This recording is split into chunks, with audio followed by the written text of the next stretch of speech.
Hello students, welcome to economic classes. Last class में हमने chapter start किया था कलेक्शन ऑफ डाटा। ये हमारा डाटा को कलेक्ट करने का सबसे पहला स्टेज होता है।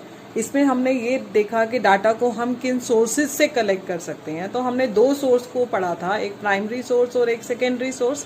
तो जो प्राइमरी सोर्स से डाटा जो कलेक्ट करे जाते हैं आर कॉल्ड प्राइमरी डाटा, जो सोर्स ऑफ ओरिजिन से कलेक्ट करे जाते हैं। और उसके बाद हमने पढ़ा था कि सेकेंडरी डाटा क्या होते हैं, जो ऑलरेडी एजेंसी या किसी इंस्टीट्यूशन से लेकर उनसे अपनी इन्वेस्टिगेशन को तैयार करा जाता है। तो वो सेकेंडरी थे हमारे, जो हमने पढ़ा। फिर हमने उनका डिफरेंस सीखा। इस क्लास में हम सीखेंगे कि कलेक्शन ऑफ डाटा में प्राइमरी जो हमारा डाटा था उसमें कौन कौन से मेथड्स हैं डाटा को कलेक्ट करने के लिए। कि मैं उससे पहले आपको प्राइमरी डाटा के मेथड्स कराऊं, उससे पहले कुछ इंपॉर्टेंट डेफिनेशन है, जैसा कि आपको ये बोर्ड पर दिख रहा है। कि सबसे पहले हमें ये टर्म्स पता होनी चाहिए कि इन्वेस्टिगेटर कौन होता है।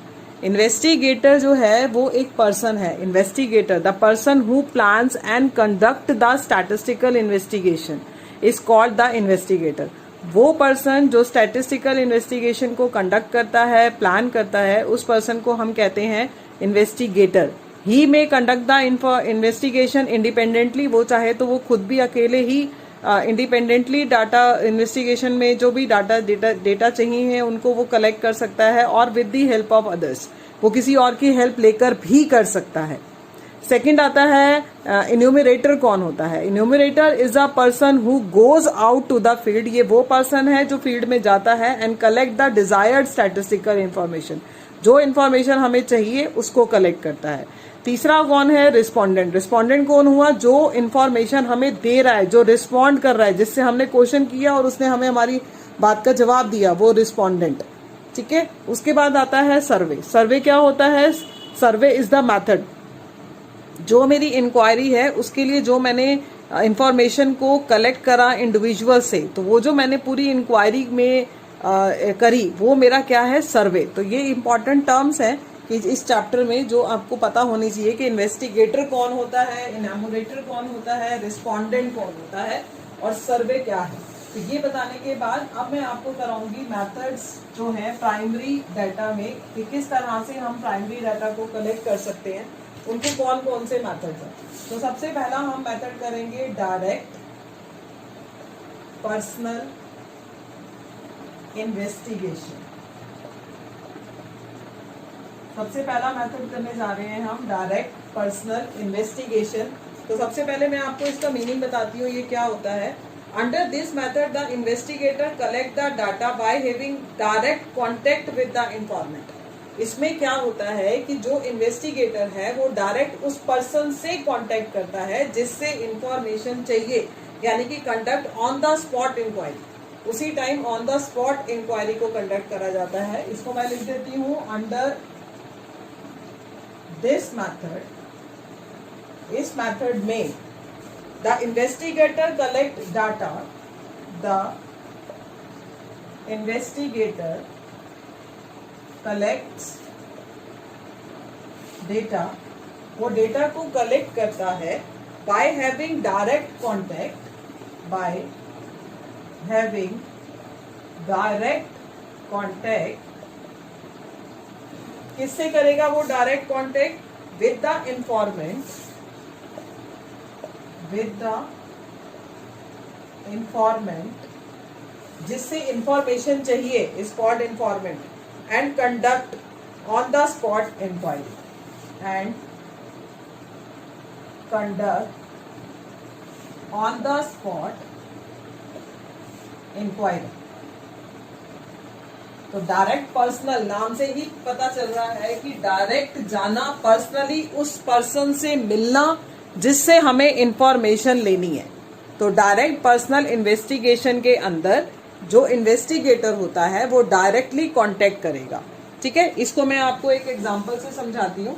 जैसे हिंदुस्तान यूनिलीवर लिमिटेड HUL जो है वो एक स्टैटिस्टिकल इंक्वायरी कंडक्ट करना चाहती है regarding the bath soap used by the people in Delhi. Delhi के जो लोग हैं वो किस टाइप का, कौन सा बाथ सोप जो है वो यूज करते हैं। तो फिर वो क्या करेगा, HUL जो है अलग अलग बहुत सारे इन्वेस्टिगेटर्स को सिलेक्ट करेगा और उनको अलग अलग एरिया दे देगा। फिर वो इन्वेस्टिगेटर जो होंगे वो जाएंगे और जितनी भी नेसेसरी इंफॉर्मेशन है लोगों से घर घर जाकर उनसे लोगों से वो कंडक्ट करेंगे कि वो कौन सा सोप यूज करते हैं, और फिर ये जो इंक्वायरी डाटा इससे जो इकट्ठे होंगे नेसेसरी, तो वो इन्वेस्टिगेटर जो है फिर उससे जो है एक ऑब्जर्वेशन तैयार करेगा। अब इसमें जो इन्वेस्टिगेटर है उसमें कुछ क्वालिटी है जिनका होना बहुत जरूरी है। वो क्वालिटी क्या है कि इन्वेस्टिगेटर क्योंकि पर्सन से डायरेक्टली मिल रहा है तो उसको पोलाइट होना बहुत जरूरी है। ही मस्ट बी स्किलफुल, उसको नॉलेज होनी चाहिए, एरिया के बारे में पता होना चाहिए, टैक्टफुल होना चाहिए, ठीक है, और एक्यूरेट होना चाहिए। ये क्वालिटी एक इन्वेस्टिगेटर में भी होनी जरूरी है अगर इस मेथड के अकॉर्डिंग जो डाटा को कलेक्ट करा जा रहा है और वो अगर हम चाहते हैं कि बिल्कुल ठीक हो, तो उसके लिए इन्वेस्टिगेटर में भी ये क्वालिटी का होना जरूरी है। अब मेथड का तो मीनिंग करा हमने एग्जाम्पल से। अब इस मेथड को यूज कहाँ कर सकते हैं? हर जगह पर तो ये मेथड यूज नहीं होगा ना। तो सूटेबिलिटी इसकी सुनो आपकी क्या होगी। सूटेबिलिटी सबसे पहला कि मैं इस मेथड का यूज कोई भी स्टैटिस्टिकल इंक्वायरी जिसमें हमें इंफॉर्मेशन जो है वो डिटेल में चाहिए, तो हम इस मेथड का यूज करेंगे। सेकंड, वेरी इंपॉर्टेंट कि हमारा जो इन्वेस्टिगेशन का एरिया है वो लिमिटेड होना चाहिए, क्योंकि बहुत बड़े एरिया में इस तरह से इंक्वायरी करना इज नॉट पॉसिबल, वो इतना आसान नहीं रहेगा। इसीलिए इसकी सूटेबिलिटी क्या रही कि इसमें जो डाटा को कलेक्ट करा जाएगा वो डाटा जो है उसका एरिया जो है वो लिमिटेड होना चाहिए। तीसरी बात, when nature of inquiry is confidential, जब मैं ये चाहती हूं कि जो मेरे को इंक्वायरी मैंने करी वो किसी और को नहीं पता चलनी चाहिए, वो कॉन्फिडेंशियल रहनी चाहिए, तो हम इस मेथड का यूज करेंगे। नेक्स्ट बात कि when maximum degree of accuracy is needed, जब जो हमें इंफॉर्मेशन कलेक्ट करनी है और हम चाहते हैं उसमें एक्यूरेसी जो है वो बहुत ज्यादा रहे, वो बिल्कुल ठीक रहने चाहिए, उसमें कोई गलती नहीं होनी चाहिए, तो हम इस मेथड का यूज करेंगे। फिफ्थ पॉइंट कि when importance is given to originality, जब हमारी इंक्वायरी जो है वो ओरिजिनलिटी को इंपॉर्टेंस देती है, तो हम इस मेथड का यूज कर सकते हैं। तो ये सूटेबिलिटी के अकॉर्डिंग ही मेथड का यूज होगा, ऐसे नहीं कि किसी भी टाइप की इंक्वायरी हो और हम इस मेथड को उठा लें। तो इस मेथड के कुछ हमारे मेरिट्स भी हैं, फायदे, और कुछ इसके डीमेरिट्स भी। सबसे पहले मेरिट्स की बात करते हैं, क्योंकि ये डाटा एक इन्वेस्टिगेटर खुद जाके कलेक्ट कर रहा है, तो ओरिजिनलिटी जो है इसमें बहुत ज्यादा होती है, सबसे पहला फायदा। दूसरी बात कि ये वाला जो मेथड है ये फ्लेक्सिबल है। फ्लेक्सिबल का मतलब जब मेरे को किसी से कोई बात पूछनी है और मैं डायरेक्ट अगर उस पर्सन से कांटेक्ट करके बात करके वो वाली इंक्वायरी को कर रही हूँ, कलेक्ट कर रही हूँ, तो जरूरी बात है कि उस टाइम मुझे लगेगा कि अगर कुछ चेंजेस की जरूरत है तो मैं इमीडिएटली कर सकती हूँ, क्योंकि मैं डायरेक्ट खुद पूछ रही हूँ, मैं किसी के थ्रू नहीं करवा रही काम। ठीक है। तीसरी बात कि ये यूनिफॉर्मिटी होती है इसमें। यूनिफॉर्मिटी का मतलब क्योंकि ये जो डाटा है ये खुद कलेक्ट करे जा रहे हैं, तो ये बिल्कुल एक जैसे रहेंगे। अलग अलग बंदों से लेंगे, अलग अलग जगह से लेंगे, खुद नहीं करेंगे, किसी और से मंगवाएंगे, ठीक है ना, और किसी और को मंगवाने के लिए 10 बंदों को अपॉइंट करेंगे, तो यूनिफॉर्मिटी इसमें नहीं रहेगी। तो अगर ये ऐसा है कि इसमें खुद ही जाके इंफॉर्मेशन कलेक्ट करी जाती है, तो इसमें इसका एक ये फायदा कि डाटा जो होते हैं वो यूनिफॉर्म होते हैं, बिल्कुल एक जैसे होते हैं। और दूसरी बात कि एक्यूरेट और रिलायबल, बिल्कुल ठीक और विश्वास करने लायक डाटा जो है वो बिल्कुल ठीक और रिलायबल होते हैं, और ये इसके फायदे। अब जरूरी बात है इसके कुछ ना कुछ डीमेरिट तो होंगे। पहला डीमेरिट कि not suitable for large area, अगर एरिया बड़ा है तो ये मेथड सुटेबल नहीं है। दूसरी बात कि टाइम कंज्यूमिंग, इसमें समय लगेगा, क्योंकि जब एक एक पर्सन से खुद कांटेक्ट करेंगे तो टाइम कंज्यूमिंग है। टाइम कंज्यूमिंग होने के साथ कॉस्टली भी है, महंगा भी है, क्योंकि इन्वेस्टिगेटर से अपॉइंट करने पड़ेंगे पर्सनली, है ना। और सबसे बड़ी बात कि ट्रेंड पर्सन अगर नहीं मिलेगा तो फिर इसमें नुकसान हो जाएगा। तो ये हुआ हमारा पहला प्राइमरी मेथड का पहला मेथड, प्राइमरी डाटा को कलेक्ट करने का पहला मेथड, डायरेक्ट पर्सनल इन्वेस्टिगेशन। अब हम इसका दूसरा मेथड करते हैं। दूसरे मेथड का नाम है इनडायरेक्ट, मैंने यहाँ पर इन लगा दिया। दूसरा मेथड है इनडायरेक्ट पर्सनल इन्वेस्टिगेशन। अब नाम से ही पता चल रहा है, अब इसमें जिस पर्सन से रिलेटेड इंफॉर्मेशन चाहिए या जिस जगह से रिलेटेड इंफॉर्मेशन चाहिए या उससे हम डायरेक्ट कांटेक्ट नहीं करेंगे, तभी तो इसका नाम क्या है, इनडायरेक्ट ठीक है, indirect oral investigation, indirect oral investigation. Under this method the investigator approach third party, इसमें जो इन्वेस्टिगेटर है वो थर्ड पार्टी को अप्रोच करेगा, डायरेक्टली उस पर्सन को अप्रोच नहीं करेगा जिससे हमें इंफॉर्मेशन चाहिए। ठीक है, मैं यहां पर लिख रही हूं under this method the investigator, under this method the investigator approach third party, वो थर्ड पार्टी को अप्रोच करेगा who are in the possession of information। इसका मतलब ध्यान से मतलब समझना, who are in the possession of information। अब जिस पर्सन से हम अप्रोच करेंगे कुछ इंफॉर्मेशन को लेने के लिए, उसके पास इंफॉर्मेशन भी तो होनी जरूरी है। ये थोड़ा कि वो एक पर्सन जिसके पास हम जा रहे हैं वो जिस पर्सन से रिलेटेड इंफॉर्मेशन ले रहे हैं उसको जानता ही नहीं है, तो फायदा ही नहीं है। तो इस मेथड का तभी यूज है, हम उसी थर्ड पार्टी यानी कि उसी थर्ड पर्सन से कांटेक्ट करें जिसके पास इंफॉर्मेशन हमें मिल सकती है, तभी हमारे लिए फायदा है। जैसे अगर रोड पे मान लो एक्सीडेंट हो जाता है, मैं आपको एक एग्जांपल दे रही हूँ कि अगर मान लो रोड पे एक्सीडेंट हो जाता है तो पुलिस कैसे इन्वेस्टिगेशन करती है? वो आसपास के लोग जो वहां खड़े थे उनसे पूछ लिया, या आसपास कोई शॉप है तो उससे पूछ लिया, नियर बाय प्लेस एक्सीडेंट के जो आसपास का जो एरिया है वहां पर उन्हें जो भी लगता है वो थर्ड पार्टी तो हो गए। ऐसे थोड़ा ना कि एक्सीडेंट हो रहा है कहाँ पर और इंक्वायरी करने के लिए जा रहे हैं कहीं पर, ऐसे नहीं होगा ना। तो ये जो मैंने लिखा कि third party who are in the possession of information, उसके पास इंफॉर्मेशन भी होनी चाहिए तभी कांटेक्ट करने का फायदा है। तो ये इसका मीनिंग हुआ इनडायरेक्ट ओरल इन्वेस्टिगेशन। अब इसकी सूटेबिलिटी, इसके लिए सूटेबिलिटी में सबसे पहली सूटेबिलिटी के एरिया जहां बड़ा है हम इस मेथड को यूज कर सकते हैं। ठीक है, क्योंकि इसमें हमें डायरेक्टली उस पर्सन के पास नहीं जाना। दूसरी बात, it is not possible to have direct contact, और या फिर हो सकता है कि जिस पर्सन से रिलेटेड या जिस जगह से रिलेटेड इंफॉर्मेशन चाहिए वहां पर डायरेक्टली हमारे लिए जाना पॉसिबल नहीं है। ठीक है, तीसरी बात कि when the problem of investigation is complex and needed expert opinion, और हमें किसी एक्सपर्ट ओपिनियन की जरूरत है, तो हम ओपिनियन तो उसी से ही लेंगे ना जिसको इस इंफॉर्मेशन की नॉलेज होगी या जिसको पता होगा। तो इस मेथड का यूज तभी करा जा सकता है। तो ये मैंने आपको बताया इनडायरेक्ट ओरल इन्वेस्टिगेशन। तो अब जब ये बात हम पढ़ रहे हैं तो जरूरी बात है इसके भी कुछ मेरिट्स होंगे और डीमेरिट्स होंगे। ठीक है, तो सबसे पहले मेरिट की बात करते हैं। इसका क्या फायदा है? सबसे पहला कि वाइड कवरेज, एरिया जो है वो आप ज्यादा कवर कर सकते हैं, क्योंकि आपको बहुत सारे इन्वेस्टिगेटर नहीं चाहिए जो जा जाके एक एक पर्सन से पूछे, ऐसा हमें नहीं करना है। तो हम एरिया बड़ा कर सकते हैं। इकोनॉमिकल का मतलब सस्ता है ये मेथड, टाइम भी कम लगता है, ठीक है, और कॉस्ट भी कम आती है, इकोनॉमिकल है। तीसरी बात कि एक्सपर्ट ओपिनियन मिल जाता है हमें। हो सकता है कि हमने एक्सपर्ट को अपॉइंट कराओ तो हमें एक्सपर्ट ओपिनियन मिल जाता है इसमें, ये इसके फायदे होंगे।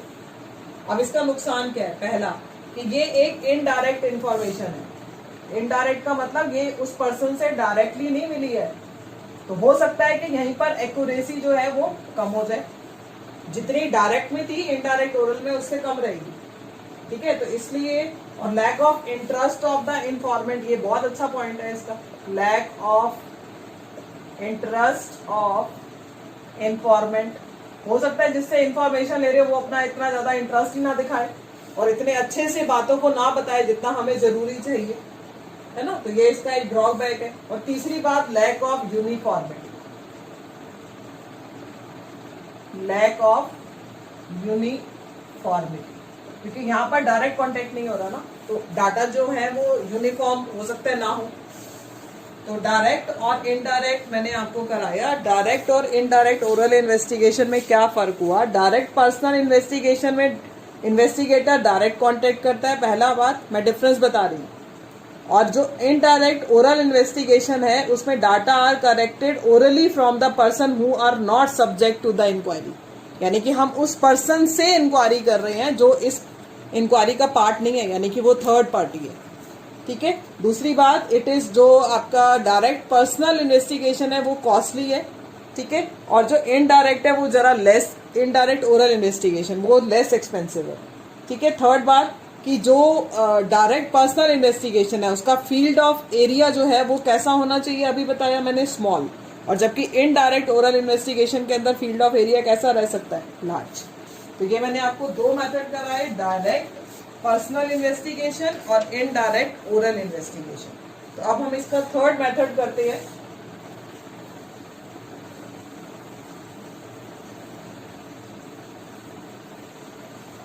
थर्ड मेथड है इसका इंफॉर्मेशन थ्रू कॉरस्पॉन्डेंट।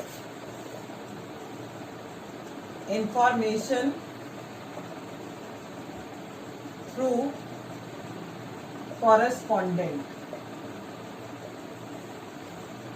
इसमें क्या होता है, under this method local agents और correspondent, under this method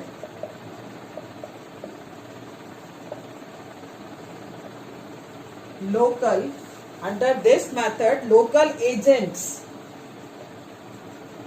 and correspondent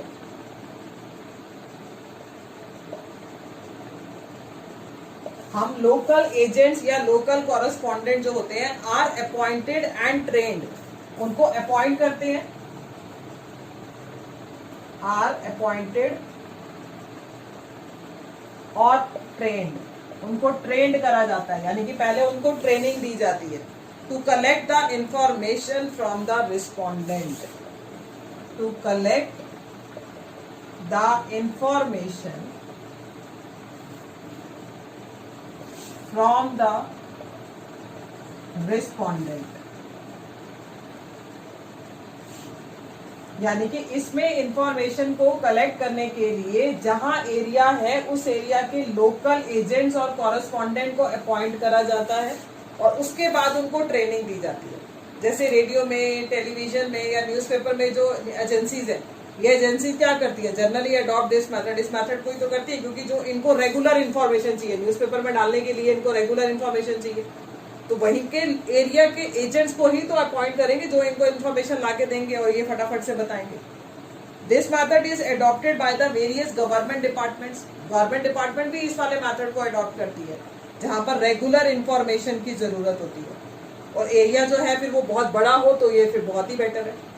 तो ज्यादातर न्यूज़पेपर में टीवी में या टेलीविजन में जो इन्फॉर्मेशन दी जाती है, जो भी ये न्यूज चैनल्स है वो इसी मेथड का यूज करते हैं, ठीक है। तो अब आप सूटेबल, जैसे मैं आपको एक एग्जांपल दूं, अगर कि मान लो एक टेक्सटाइल इंडस्ट्री है, ठीक है, वो टेक्सटाइल इंडस्ट्री जो है वो डिमांड मार्केट में किस टाइप के क्लोथ्स की चल रही है वो जानना चाहती है। तो अब जहां के एरिया के बारे में उसको इंफॉर्मेशन चाहिए, जिस एरिया के बारे में, वहीं के लोकल कॉरेस्पॉन्डेंट को वो अपॉइंट करेंगे और उनको कहेंगे कि आप शॉप्स पे जाओ, जो बड़ी बड़ी शॉप्स हैं उन पे जाओ, वहां पर देखो कि वहां पर किस तरह का लोग आ रहे हैं, किस तरह की लोग कपड़ा खरीद रहे हैं, जिससे उनको आसानी रहे कि हम उनको किस टाइप के क्लोथ का प्रोडक्शन करना है। तो ये काम तभी हो सकता है जब वहां के ही लोगों को अपॉइंट करा जाए। अब जो ये न्यूज चैनल होते हैं ये भी यही करते हैं, जिस एरिया की इंफॉर्मेशन देनी है ये अपने लोकल, वहां के लोकल कॉरेस्पॉन्डेंट को अपॉइंट करते हैं उन एरिया में और उनको ट्रेनिंग देकर उनसे इंफॉर्मेशन कलेक्ट करते हैं और लगातार पहुंचाते रहते हैं हमारे तक। तो अब जब मैंने लगातार वर्ड बोल दिया तो आपको सूटेबिलिटी में सबसे पहला पॉइंट ही यही लिखना है कि इस मेथड का यूज आप वहीं करोगे जहां पर रेगुलर कॉन्टिन्यूअस इंफॉर्मेशन की जरूरत है। दूसरी इसमें लिख सकते हो कि जहां पर एरिया ऑफ इन्वेस्टिगेशन बहुत बड़ा हो, बहुत लार्ज हो, ठीक है, और जहां पर हमें हाई डिग्री ऑफ एक्यूरेसी की जरूरत ना हो तब हम इस मेथड का यूज कर सकते हैं। तो ये तो हो गई इसकी सूटेबिलिटी। और सूटेबिलिटी के बाद अब इसकी किसकी बात करेंगे, इसके मैरिट्स और डीमेरिट्स की। कि अब इसके फायदे और नुकसान तो कुछ होंगे। सबसे पहले मैरिट्स की बात करते हैं। मैरिट्स में सबसे पहला मेरिट, ठीक है, सबसे पहला मेरिट, अब जरूरी बात है कि यहाँ पर तो लगातार बहुत सारे लोगों से इंफॉर्मेशन ले रही है, जगह जगह की ले रही है, तो वाइड कवरेज। एरिया कैसा कवर कर रहा है ये मेथड, बड़ा, बहुत बड़ा, ठीक है, सस्ता है, इकोनॉमिकल है, बहुत महंगा नहीं है, ठीक है। दूसरी बात कॉन्टिन्यूटी, इसका ये एक फायदा है कि यहाँ पर इंफॉर्मेशन मिलने में कॉन्टिन्यूटी बनी रहती है। ठीक है, कॉन्टिन्यूटी लगातार, और इस पैटर्न का यूज ही हम वहीं करेंगे, तभी तो मैं बार बार न्यूज चैनल का एग्जांपल दे रही हूँ।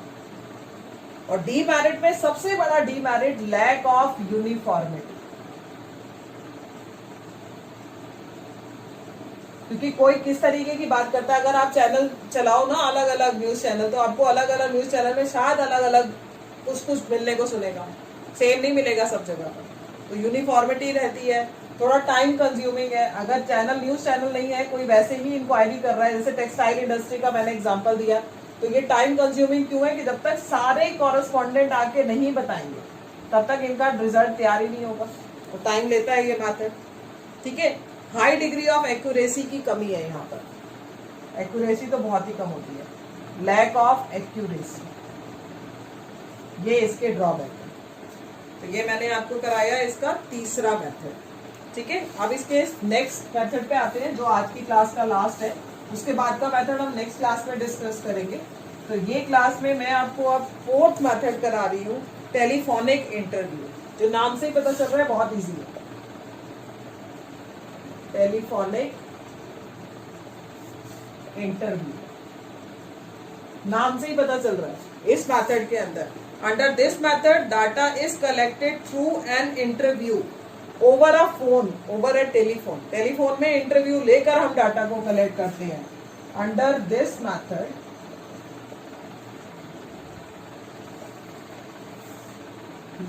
Data is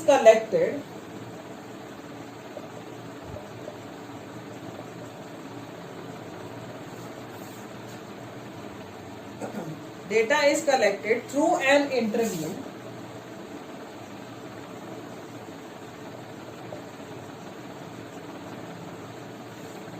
over a telephone, यानी कि कॉल पे बात करके रिस्पोंडेंट से इंक्वायरियां करी जाती हैं, इंफॉर्मेशन ली जाती है।